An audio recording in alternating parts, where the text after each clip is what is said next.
Hear it the soft, haunting notes of a flute, carried on the wind, drifting through the night air, twisting between the cracks of forgotten doorways and past the shadowed ruins of an old town. The melody is sweet, innocent even, but don't be fooled. It's a tune you should never follow. For in the myth of the Pied Piper, the children he led away were not the only ones lost. It's only the beginning. There is something darker hidden beneath the rhythm of that pipe, a haunting truth buried deep in the folklore of the centuries. The townsfolk of Hamelin never truly escaped the piper's grip. A year etched into history for a single event, a mysterious disappearance that would give rise to one of the most enduring legends of all time. They swarmed the streets, gnawing at the stores of grain, spreading disease, and leaving destruction in their wake. Desperate, the townspeople sought a solution. And, like so many stories of fate, it came in the form of a stranger. The sound was not of this world. The rats came out from every crevice, every hole, drawn by the tune, as though it called to their very souls. With a hypnotic rhythm, the piper led the rats down to the Weser River, where they drowned, one by one, swept away by the current. His shadow still lingers, and the story is far more than the fairy tale you think you know. The leaders of Hamelin, greedy and dismissive of the bargain they had struck, refused to pay him the agreed-upon sum. They broke their word. He carried with him an instrument, a simple flute, worn from use but elegant in its simplicity. The piper had exacted his revenge. The promise had been broken, and so the price was paid. And thus, the town was left with nothing but silence and sorrow, haunted forever by the tune that called the children away. In exchange for a fee, the man promised to rid Hamelin of its vermin. Did he lead them into some dark abyss, or was there a ritual, something far older and more sinister that he was enacting, one that demanded the children's innocence, their very souls? The town's leaders, desperate for a resolution, agreed. It implies something sacred, something with purpose beyond mere travel. We know that the town of Hamelin was an important centre during the time of the plague. Look at the symbolism surrounding the piper himself, the flute, the hypnotic melody, the call that leads the children away. These motifs are not unique to this one story, nor to this one town. They are echoes of a much older, deeper tradition. But there's more, a dark connection that stretches even further back to the depths of prehistory. During the medieval period, the idea of disease was closely tied to sin and moral failings. A fate not only tied to an act of vengeance, but to a cycle of ancient rites that were older than Hamelin itself. Some researchers believe the tale may have been based on an actual historical event, a tragic exodus of children from Hamelin, possibly tied to an early form of mass migration, disease, or even religious crusades. But the original story, lost to time, might have been far more complex, far more tragic and far darker. A group of children, believing they were following the piper to salvation, may have found themselves instead caught in a migration driven by forces much older and darker. Perhaps they were not just taken, perhaps they were sacrificed, their souls offered up to an ancient, forgotten power in exchange for protection, health, or prosperity. The notion of children being chosen for some sacred fate is a concept that runs through ancient rituals across cultures. The children may have vanished, but what if they were transformed, remade into something else? Some scholars suggest the piper was a symbol of the forces of nature, forces both destructive and regenerative. After all, the flute's music is not simply a tool for transportation, it is a vehicle for metamorphosis, for the crossing of thresholds.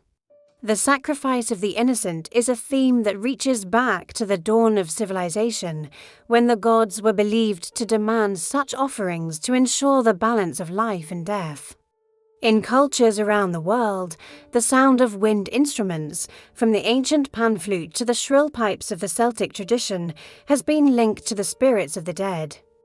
to the gods of the underworld, to beings who operate outside the laws of human life.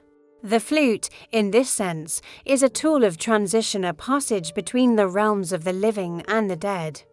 The rats, some scholars believe, could have been viewed as a divine punishment, a call to repentance, and rituals, particularly those tied to the underworld gods of ancient Europe. The most striking parallel is the figure of Hades in Greek mythology, who would lure the souls of the dead into the underworld, sometimes with the music of his pipes, though more often with the promise of a new life. The Celtic AOC, spirits of the otherworld, too, were known to lure humans, particularly children, away from their families with beguiling tunes, only to lead them into the realm of the Fae. And in this context, the piper's arrival could represent something darker still. Was he sent as a figure of judgment? A spectral agent of fate, offering the town one final chance before the ultimate consequence was exacted? Was the piper leading the children to a spiritual place? A land beyond the human world? These early accounts raise far more questions than they answer. A version of the tale that was passed down in hushed whispers, in ballads sung by travelling minstrels, long before it was immortalized in the works of the brothers Grimm. But even the Grimm brothers, in their retelling, offer only a glimpse into the deeper mystery, offering no explanation for the true nature of the piper's power, nor the fate of those children. You know the tale, a town in the throes of pestilence and ruin, a desperate plea for help, and a mysterious stranger with the power to rid the town of its vermin if only they paid him. But these early records don't just focus on the children's disappearance, they also provide a strange and cryptic detail, a cryptic mention of a town pilgrimage that coincided with the children vanishing. How did it begin? Where did it come from?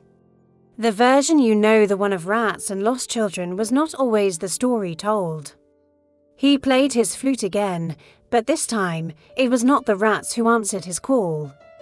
This time it was the children of Hamelin, their footsteps echoing down the cobbled streets, their eyes glazed and unseeing, drawn to the melody.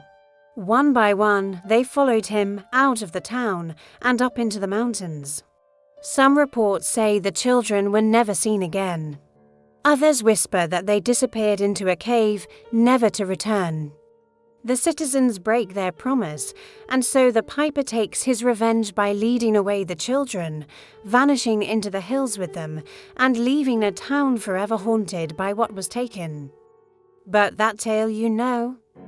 That his story might be far older, more ancient, and more terrifying than you could possibly imagine. What if the children lost to the piper were more than mere innocents caught in a moral lesson?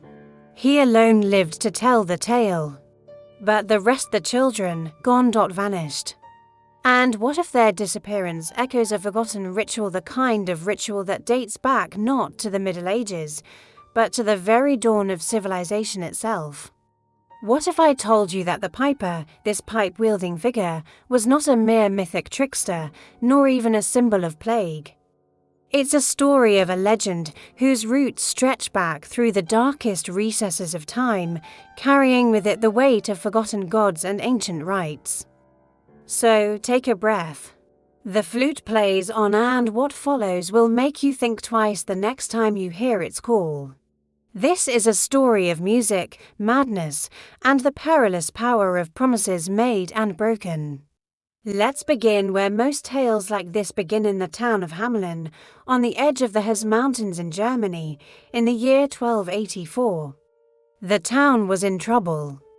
A plague of rats had descended upon them. A man arrived, dressed in brightly coloured clothes, a stranger whose eyes seemed to gleam with a knowing intelligence. The stranger took his flute and played a melody, something strange, something unlike anything the townspeople had ever heard. The town rejoiced. The streets were cleared. The threat was gone. But there was one thing the piper had asked for in return: payment for his services. This is where the story takes its darkest turn. Enraged by their betrayal, the piper returned to the town. There are some versions of the story that suggest only one child, a lame boy, remained behind, the only one unable to follow due to his affliction. The people of Hamelin waited, of course, but the children never returned. But the true terror lies in the unanswered question, what happened to those children? Where did the piper take them? That question, the one at the heart of the tale, is the one that will unravel the truth. To understand the piper's tale, we must first look beyond the comforting veil of childhood stories and uncover the roots of this myth. The earliest accounts of the Pied Piper appear in written records from the 14th century, but these tell only fragments of a far older legend. The oldest mention of the story comes from a medieval chronicle, the Hamelner Chronic, written sometime in the 1500s, which recounts the event of 1284. A pilgrimage, but to where? The word itself suggests more than just a journey to a distant place.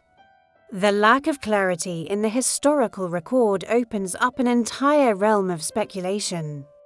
However, there's another, more ancient thread. We must pull on a thread that stretches far deeper than the year 1284. The flute is an instrument of otherworldly power. Its notes don't simply enchant, they command. In fact, we can trace this image of a flute-playing figure leading children into the unknown back to much older myths in the Norse tradition.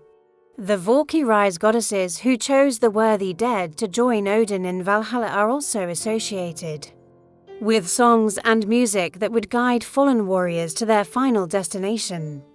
The piper could be seen as a modern reincarnation of the psychopompa guide for souls in the afterlife. And the children? Even more puzzling is the idea of the children's fate. Were they truly lost to the piper, or was their disappearance part of something far more ritualistic? But the piper, it seems, is not only a figure of death. He is a figure of change, transformation.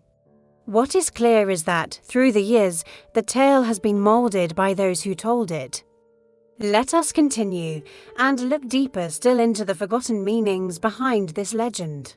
To truly understand the legend of the Pied Piper, we must step away from the surface of the story and plunge into its shadowy depths, where ancient symbols and archetypes converge. It is in these dark waters that we find the true meaning of the piper's call and the fate of those children. At its heart, the tale of the Pied Piper is a story of bargains made and promises broken. This act of betrayal by the townsfolk is not just a plot device, it is the foundation of the entire myth. To break them is to invoke wrath beyond comprehension. The piper's vengeance for the broken promise represents the harsh, unforgiving laws of nature. The ancient, impersonal forces that govern life and death. No, they are the sacrifices, the chosen ones, selected by the piper to fulfill some larger, unknowable purpose. The town of Hamelin, like so many medieval European towns, was a microcosm of a society gripped by superstition, plagued by disease, and terrified of the unknown, plague, famine. And natural disasters were seen not as random occurrences, but as the wrath of divine awe. Supernatural forces. The piper's music represents this deeper connection to fate, to forces beyond human control. He does not simply take the children because of the townsfolk's betrayal. He takes them because they are the innocent, those most connected to the divine, those whose lives are yet untouched by the harshness of the world and death, to walk between worlds and lead the souls of the lost to their fate. And those who can be sacrificed in service to something much greater than the petty disputes of a small town. The piper, in this sense, may have been a symbol of such forces, a physical manifestation of a plague that moved from village to village, leaving ruin in its wake. The townspeople's betrayal of the piper could be interpreted as humanity's perennial struggle against the natural order, a defiance of the very forces that govern life, death, and renewal. They are taken into a deeper, more cosmic realm, a place where time, as we know it, does not exist. They are the price of renewal, of balance, in a world forever torn between the living and the dead. The children, in their innocence, represent purity and potential, but they are also caught in the web of a much larger, more sinister ritual. The sacrifice of children is a motif that appears in ancient traditions around the world. From the Aztec ceremonies to the Celtic and Norse rites of old, where young lives were offered to appease gods or spirits. The piper's children might be seen as representatives of this very ancient custom, which is tied not only to the human need to make offerings, but to the belief in a cyclical world, where life and death are inextricably bound together in this sense.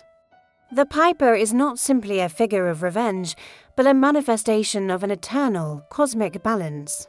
The concept of an agreement struck with a supernatural being is one that runs deep in folklore across the world. The story is not simply about revenge, nor even the loss of children. It is a story about the inevitability of fate, the inescapable pull of larger, uncontrollable forces. The children are not just lost, they are transformed, reabsorbed into the cosmic flow of life and death as agents of a deeper, older order that exists beyond human comprehension. The piper himself is not a villain but a necessary figure, one who reminds us of the power of promises, the fragility of human lives, and the consequences of breaking the sacred laws that govern the natural world. It moves through us, affecting our very being in ways that words cannot. It is no coincidence that the piper's melody, like so many other mythical songs, has the power to alter the course of fate itself. It is not just a tune, it is a force that transcends time and space. Music, in the ancient world, was considered a conduit for the divine, a bridge between the material and the spiritual. In the case of the piper, the flute's music is the mechanism that facilitates the children's transformation, their transcendence into another realm. But what makes this particular tale so striking is the price that must be paid for breaking such a sacred pact. In many cultures, promises, oaths, and deals with beings from beyond the human realm are not mere formalities, they are seen as binding, sacred. This brings us to the flute itself, the instrument of power, of music, of transformation. Music is a language older than speech, but the piper is not merely a symbol of vengeance, he is also an embodiment of death. The imagery of children following a piper into the unknown is eerily similar to the ancient myth of Charon, the ferryman of the underworld in Greek mythology, who would lead the souls of the dead across the river Styx to their final resting place. The piper, too, leads the children into a form of limbo, to a place outside of time, to a fate beyond death. And in this sense, the piper's role transcends that of a mere mythical figure. He becomes a universal archetype, one that embodies the constant, cyclical nature of life and death. What of the children themselves? They are not simply passive victims in this tale. But there is something else hidden in this story, something that becomes clearer as we turn our gaze toward the cultural context in which the myth was born. And here we begin to see a shadow of the deeper meaning behind the piper's myth. We are drawn once more to the haunting melody of the flute.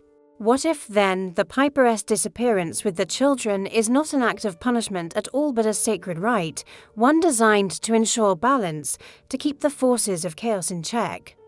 The children, in this interpretation, are not lost, they are transformed. The piper's role, then, is to facilitate this ancient order, a figure whose power lies in his ability to transcend the boundaries of life. And this brings us to the next layer of this myth, its connections to the ancient cycles of life, death, and rebirth.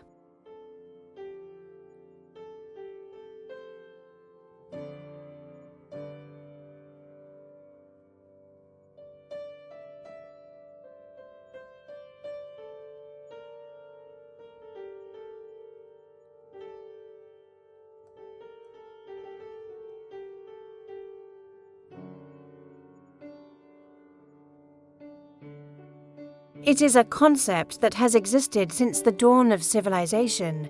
In the cultures of ancient Sumer, Egypt, and beyond. No, its origins stretch back to the very dawn of human civilization. It is here, in the depths of deep time, that we find the true nature of the piper's power and the reason why this story has endured for millennia. It was a time when gods and spirits walked among men, when ancient rituals governed the lives of those who believed their destinies were bound to the earth's cycles, both with the power to lure people into their grasp, and both are connected to themes of sacrifice and transformation. This same tradition continues in the mythology of the Germanic Woden, whose warriors, the Valkyries, were said to gather the souls of fallen warriors to bring them to Valhalla. Woden himself was a god associated with wisdom, music, and death, a perfect parallel to the role the piper plays in his own mythic landscape. They are stories that show us not only what we fear, but what we believe, that death is not an end, but a transformation, a passage from one world to another. The piper, in this sense, is not a villain. He is a guide, a figure who helps those who are ready to cross into a new existence. But remember, the tale you think you know is only a sliver of the whole. The children were not just lost to the piper. They were taken into something greater, into a cycle as old as time itself. We will return to this story soon. But for now, consider this final thought. What if, in a sense, the piper never truly left Hamelin? What if, in his haunting melody, he still calls to those willing to listen, leading them toward something far beyond what they can comprehend? The story of the Pied Piper shares certain key elements with Indo-European traditions, specifically those of the Celts, and how, even today, his story continues to shape our understanding of life, death, and the spirits that linger between them. It is a story of transformation, of change, of the eternal cycle of life and death. The children, in following the piper, are undergoing a rite of passage. Their disappearance is not just a loss, it is a profound metamorphosis. And the Germanic tribes, who lived in the same region where the tale of the piper originated. The piper's tune is the call that resonates in us all, the pull toward death, toward the unknown, toward the mysteries of the afterlife. It is a reminder that, no matter how we try to escape it, all are bound to face that final transformation. The piper, then, is not a figure of vengeance, but a figure of fate, and perhaps a harbinger of the inevitable journey we all must take. In Celtic lore, we find figures like the Green Man, a god of nature, rebirth, and death. The Green Man was often depicted as a wild figure, part human, part spirit of the forest, whose songs and pipes could summon the forces of nature. The connection between the piper's flute and ancient rites is far from coincidental. One of the oldest known forms of the psychopomp archetype figures who escort the dead to their final resting place appears in the Sumerian civilization, where deities like Ereshkigal and Nergal ruled the underworld. These stories were told in the distant past around fires, in great halls, and in sacred temples. Modern folklore researchers, those who study the phylogenetics of myth, have shown that stories like that of the Pied Piper have roots that extend far beyond European folklore. In fact, similar tales of a mysterious figure who leads children or souls into the unknown are found in the most ancient cultures of the world. From the Native American stories of the Wendigo, a cannibalistic spirit that lures children away from their families, to the Hindu legends of Yama, the god of death, who leads souls to the afterlife.